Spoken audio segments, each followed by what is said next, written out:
कहानी है 1989 की।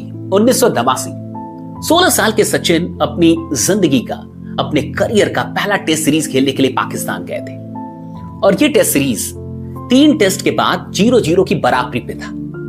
अब था चौथा मैच, सचिन की जिंदगी का भी और टेस्ट सीरीज का भी चौथा, और ये मैच हो रहा था सियालकोट की मैदान पे।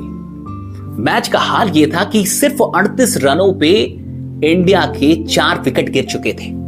मांजरेकर, श्रीकांत, रवि शास्त्री और अजहरुद्दीन जैसे अनुभवी बल्लेबाज पवेलियन लौट चुके थे। किसी को विश्वास नहीं था कि एक 16 साल का बच्चा आज पाकिस्तान की खतरनाक गेंदबाजी के खिलाफ कुछ कर पाएगा। जब सचिन मैदान पे उतरे तो उधर से वकार यूनिस थे और वकार यूनिस ने पहली ही गेंद बाउंसर मारी और वो गेंद सीधे जाके सचिन के नाक पे लगी। सचिन गिरे और उनके नाक से खून निकलने लगा। भारत के फीजियो उनके बचाव के लिए दौड़े और इधर नॉन स्ट्राइकर पे नवजोत सिंह सिद्धू थे, वो भी सचिन के बचाव के लिए दौड़े।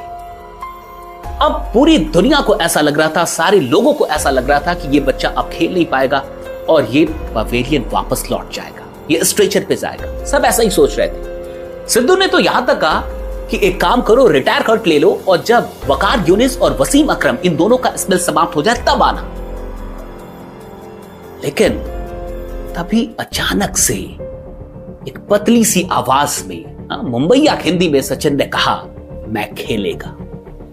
सचिन ने बाहर जाने से इनकार कर दिया इलाज के लिए और कहा कि मैं खेलेगा।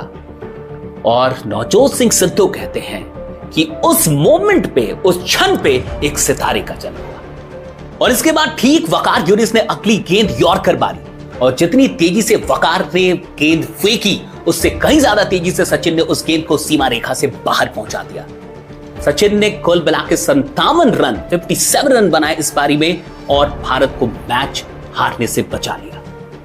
देखिए, जब दुनिया को लगे कि आप अब खेल नहीं पाएंगे, जब दुनिया को लगे कि अब आप आगे नहीं चल पाएंगे, जब दुनिया को लगे कि अब आप कुछ भी नहीं कर सकते, अगर उस वक्त भी आपके अंदर इतना मोटिवेशन है, इतना करेज है, इतना सेल्फ कॉन्फिडेंस है कि आप कह पाए कि मैं खेलेगा, तब आपको लीजेंड बनने से कोई नहीं रोक सकता। हारते वो लोग हैं जो हार मान लेते हैं। अगर आपके पास मैं खेलेगा एटीट्यूड है तो फिर आपको कोई नहीं हरा सकता। एक बात हमेशा याद रखिएगा कि लीजेंड कभी भी टैलेंट से पैदा नहीं होते, सिर्फ उनके अंदर एक रवैया होता है, उनका एक एटीट्यूड होता है। बहुत सारे लोग हैं जो नेटवर्क मार्केटिंग करने के लिए आते हैं, 5-6 महीने के अंदर ना वो शहीद हो जाते हैं। जैसे उनको रिजेक्शन मिलता है वो बाप बाप करने लगते हैं और उनको लगता है कि मुझसे अब ये नहीं होगा। और कई बार तो गेस्ट ही लीडर को नेगेटिव कर देता है, वो कहता है कि तुमसे ये काम ही नहीं हो सकता।